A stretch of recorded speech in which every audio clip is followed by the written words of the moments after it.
प्यारे दर्शकों नमस्कार। आइए नजर डालते हैं हमारे प्यारे राज्य हरियाणा की तमाम बड़ी खबरों पर। वीडियो शुरू करने से पहले कमेंट बॉक्स में जय हिंद लिखकर हमें सपोर्ट करें। तो चलिए शुरू करते हैं। हरियाणा बोर्ड ने बढ़ाई अंक सुधार की तिथि, अब इस तारीख तक कर सकेंगे आवेदन। हरियाणा स्कूल शिक्षा बोर्ड द्वारा सीनियर सेकेंडरी स्कूल यानी कि शैक्षिक और मुक्त स्कूल परीक्षा पास कर चुके विद्यार्थियों के लिए अंक सुधार का अवसर प्रदान करना एक अच्छा कदम है। जो छात्र अपने अंक सुधारने के लिए इच्छुक हैं उन्हें इस प्रक्रिया का पालन करना होगा। आवेदन की तारीख, आवेदन की अंतिम तिथि अब 5 दिसंबर 2024 तक बढ़ा दी गई है। इसके बाद भी कोई भी आवेदन स्वीकार नहीं किया जाएगा। आवेदन प्रक्रिया, इच्छुक छात्र बोर्ड की आधिकारिक वेबसाइट www.bses.org.in पर जाकर ऑनलाइन आवेदन कर सकते हैं। आवेदन के साथ जरूरी दस्तावेज, आवेदन करते समय छात्रों को अपने पहले के पास किए गए सर्टिफिकेट की सत्यापित कॉपी अपलोड करनी होगी। यह सत्यापन एक राजपत्रित अधिकारी या किसी मान्यता प्राप्त स्कूल के प्राचार्य से कराना होगा। परीक्षा शुल्क, अंक सुधार की परीक्षा के लिए छात्रों को 10,000 रुपए का परीक्षा शुल्क देना होगा। ये शुल्क आवेदन के साथ जमा करना होगा। हरियाणा के इस गांव को कहा जाता है मिनी ब्राजील, हर घर से निकल रही फुटबॉलर। भिवानी जिले का अलगपुरा गांव आज मिनी ब्राजील के नाम से पूरे देश में पहचाना जाता है। यहां लगभग हर घर से एक फुटबॉलर निकल रही है और 200 से अधिक लड़कियां राष्ट्रीय व अंतर्राष्ट्रीय स्तर पर अपनी प्रतिभा का प्रदर्शन कर चुकी हैं। गांव की अनोखी खेल संस्कृति ने इस छोटे से इलाके को महिला फुटबॉल का मजबूत गढ़ बना दिया है। गाँव में लड़कियों के खेल के लिए उत्कृष्ट सुविधाएं उपलब्ध है। नियमित अभ्यास के लिए मैदान तैयार है और बाहरी कोच भी उन्हें प्रशिक्षण देती है। माता पिता बेटियों को खेल में आगे बढ़ने के लिए पूरा समर्थन देते हैं, जिसके चलते रोजाना सैकड़ों लड़कियां मैदान में प्रैक्टिस करती दिखाई देती हैं। इन लड़कियों को खिलाड़ियों को सबसे बड़ा प्रेरणा स्रोत भारतीय महिला फुटबॉल टीम की कप्तान संजू यादव है, जो इसी गांव से निकलकर अंतर्राष्ट्रीय स्तर तक पहुंची है। पलवल के पीएमसी स्कूल का हाल बेहाल, जिला शिक्षा अधिकारी ने दिए जांच के आदेश। पलवल के असावटी गांव स्थित राजकीय वरिष्ठ माध्यमिक पीएमसी स्कूल की जर्जर हालत ने सरकारी शिक्षा व्यवस्था पर गंभीर सवाल खड़े कर दिए हैं। परिसर में चारों ओर गंदगी फैली रहती है, जबकि टॉयलेट इतने खराब है कि छात्र छात्राओं के उपयोग लायक नहीं बचे। स्कूल में ड्यूल डेस्क, टाट पट्टी और यहां तक कि बिजली जैसी बुनियादी सुविधाएं भी नदारद है।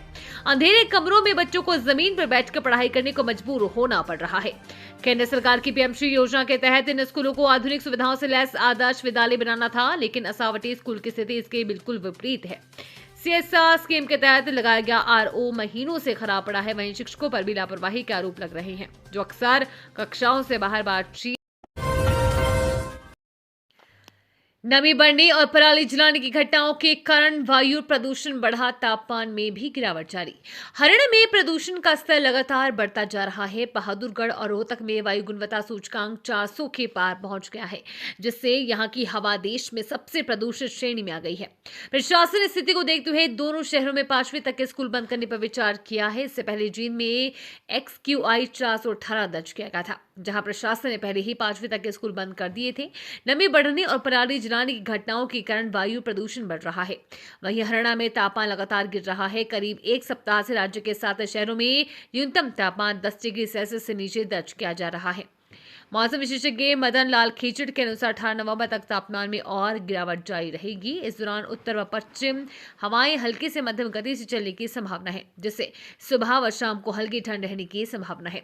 इस दौरान दिन के तापमान में हल्की बढ़ोतरी, परंतु रात्रि तापमान में हल्की गिरावट रहने की संभावना है। इस दौरान राज्य में अधिकतम तापमान 25-29 डिग्री सेल्सियस व न्यूनतम तापमान 6 से 10 डिग्री सेल्सियस के मध्य रहने की संभावना है।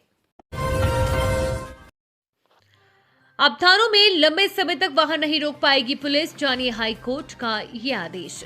पंजाब व हरियाणा हाई कोर्ट ने एक महत्वपूर्ण आदेश जारी करते हुए कहा है कि पुलिस थानों में जब्त वाहनों को सालों तक खड़ा रखना अव्यवहारिक और अनुपयोगी है।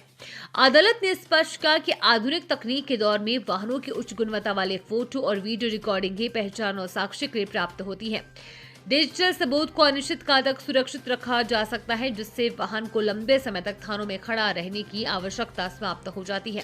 हाई कोर्ट ने निर्देश दिया कि आदेश पंजाब, हरियाणा और चंडीगढ़ के सभी न्यायिक अधिकारियों को भेजा जाए। अदालत ने कहा कि दिशा निर्देश केवल उन वाहनों पर लागू होंगे जिन्हें किसी विशेष कानून के तहत या किसी न्यायिक आदेश के कारण जब्त रखना अनिवार्य हो। जिला अदालतों को ये भी हिदायत दी गई है कि वे बिना उचित और ठोस कारण बताए वाहन रिलीज की याचिकाओं को खारिज न करें। ये फैसला इस मामले में आया है जिसमें निचली अदालतों ने हमले से जुड़े एक वाहन की रिहाई पर रोक लगा दी थी। बिहार चुनाव पर अनिल विज का राहुल गांधी पर निशाना, बोले उसकी हैसियत सबके सामने आ गई है। अब हरियाणा के ऊर्जा परिवहन एवं श्रम मंत्री अनिल विज ने कहा कि मैंने आज तक कोई इच्छा नहीं रखी और आज तक मैंने कुछ मांगा भी नहीं है। मैं आज तक कभी इस तरह दिल्ली नहीं गया। कोई मंत्री पद देने के लिए जाते हैं तो कोई विभाग लेने के लिए जाते हैं, परंतु मैं आज तक कभी नहीं गया। जब मुख्यमंत्री का तय हो रहा होता है तभी मैं हमारा कैंट में था। विज ने ये बात आज कैथल में आयोजित मीडिया कर्मियों द्वारा पूछे गए एक प्रश्न के उत्तर में कहा। मैं जिस पार्टी का सदस्य हूं उस पार्टी में सिखाया जाता है कि don't desire but deserve it. Vij ने कहा कि जब मीडिया के कुछ बंधुओं ने आकर पूछा कि सारे लोग दिल्ली गए हुए हैं क्योंकि मैं 2014 में सीनियर मोस्ट था और अभी सीनियर मोस्ट हूं, लेकिन मैंने कभी कुछ नहीं चाहा।